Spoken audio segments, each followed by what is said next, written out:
Dear me, 3 to 6 months. Watch how I make you proud.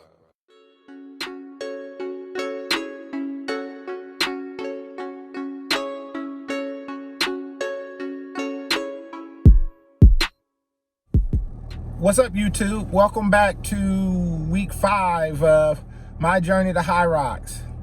Yes, it has been 5 weeks. That's like what, 25, 30 workouts? Hyrox is getting close. We're now about 3.5 months away, so it's coming up quickly. So gotta continue to train, continue to get better, and gotta start to dial in. So if you're new to my channel, welcome. My name is Michael Montgomery, and if everything goes well, I will be competing at Hyrox Chicago on November 5th in the Open Division. So it is official. I will definitely be doing Hyrox. Why? Because I registered and I already paid for the plane ticket. So the money has been spent. The only thing I haven't done was gotten a hotel, because the wifey is coming with me and she's real finicky about the hotels that we stay in. So I want to make sure that I get something nice for her. Plus, we're going to be in Chicago with no kids. Yeah, boy. And just me and the wifey. You do the math. Bang, bang, bang. So in truth, in paying for the plane tickets and registering for Hyrox, I did get a nervous feeling when I submitted the payment, because shit just got real, right? Once you pay the money, it's now real. The reality is set in that the funds have been spent. And as my wife so eloquently put it, let's make sure we don't waste our cash. Straight cash, homie. When thinking about Hyrox and competing in the Hyrox, I do get a nervous feeling. It's not fear, it's more just a little bit of anxiety. And if you are experiencing that and you're new to the channel, there's a couple things you can do to help to quell the anxiety. Things that help to keep my nervousness and my anxiety to a minimum is, one, excuse me, training. But we talking about practice, man. What are we talking about? Practice? We're talking about practice, man. Leave nothing to chance. So the more you train, the harder you train, the more prepared you'll feel, the more confident you will walking up to the finish line. 2, understanding that being nervous is normal. And a certain level of anxiety is going to be normal. So one of the keys is become comfortable with being uncomfortable. So that's 2. 3, surrounding yourself with people who will help motivate you and drive you forward. This world is surrounded by naysayers and people who are always looking for a reason for you not to do something, especially just because they can't do it. And so one of the key things is surround yourself with people who will force you to be a better person tomorrow than you are today. And 4, understanding your limits, knowing what you'll be able to do, what you can accomplish. You get a lot of that through time trials. Like, do time trials and simulations consistently so you can get a gauge on how you're going to feel at different milestones in the race. That will also let you know that at the very least you can finish a Hyrox challenge.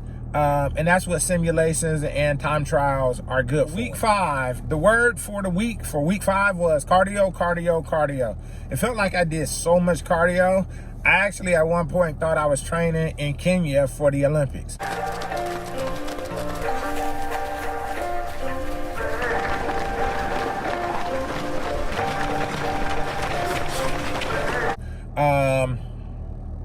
It was a lot of running, but it was something that I needed. If you looked at my video coming out of week 4, one of the things that I stressed is that I really needed to improve on my cardio. I felt like I was pretty good overall on the actual events, But in regards to cardio, I was left one. So overall, I felt pretty good about my runs for week 5. For most of the workouts that included extended periods of running, I was able to maintain 6 mile per hour or faster pace, which for me is good.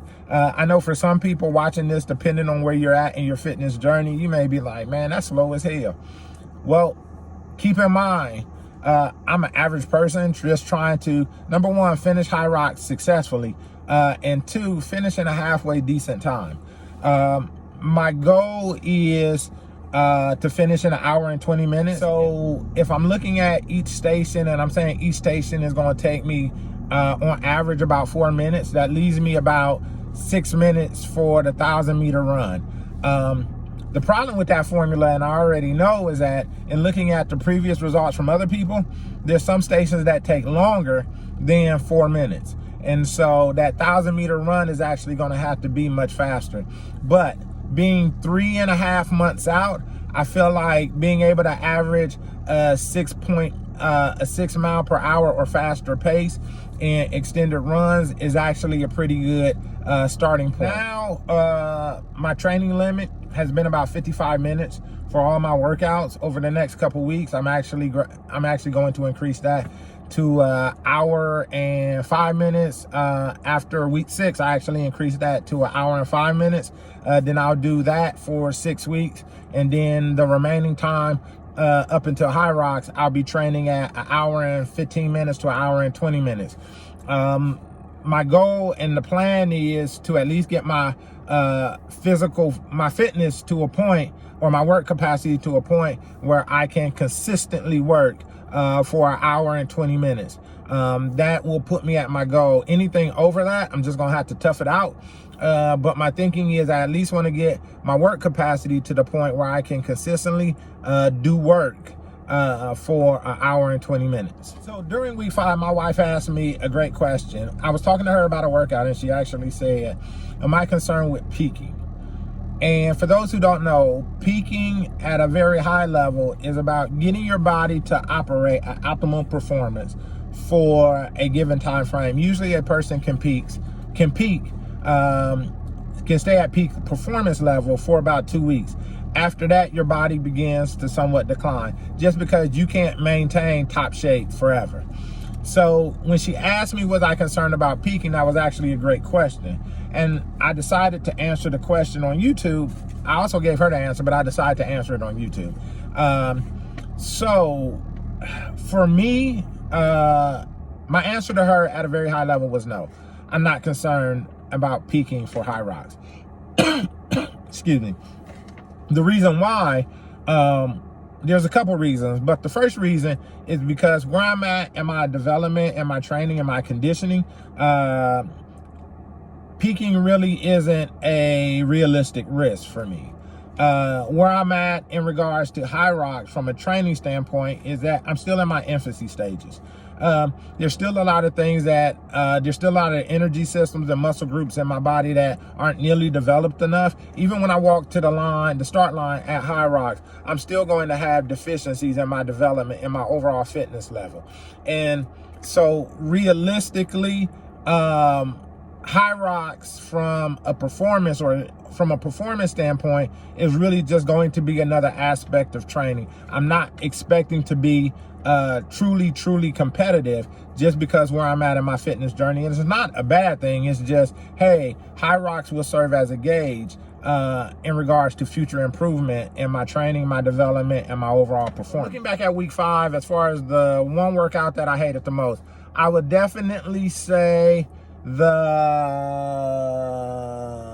55-minute AMRAP of 400-meter run and 25 wall balls. That sucked. That sucked ass. I ain't gonna lie. This whole thing fucking sucks. I got it off one of my friends on YouTube, and he's an endurance athlete. That sucked. Yeah, it hurt. My whole body hurt. My shoulders hurt. My legs hurt. I think I got in 55 minutes, I got up to like round 7. So that's like 1.75 miles. but that's like 175 wall balls. And goddamn, my body was hurting. But I love something. I'm definitely doing it again because I feel like it will be a great gauge. It's a great gauge or a measuring stick for where my overall performance is. Well, that's it for my week 5 recap. If you guys have reached this far in the video, then hopefully you find this stuff somewhat interesting. If you do, please hit the subscribe button.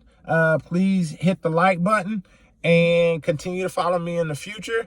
And let's head on over, check out my week 5 grind from the workouts. And I see you guys in week 6. Peace.